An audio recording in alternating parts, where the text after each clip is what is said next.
When it comes to writing unit tests, both ChatGPT and Claude can generate boilerplate code, but they approach the task differently. In side-by-side tests for a Python function that validates email addresses, ChatGPT produced a straightforward set of assertions covering valid and invalid inputs. Claude, on the other hand, added edge cases like empty strings and malformed domains, along with inline comments explaining each test's purpose.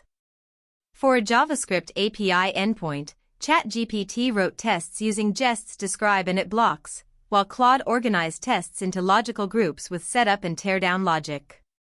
The key difference lies in Claude's tendency to anticipate failure modes and ChatGPT's focus on covering the happy path. Neither is strictly better, your choice depends on whether you prefer thoroughness or speed.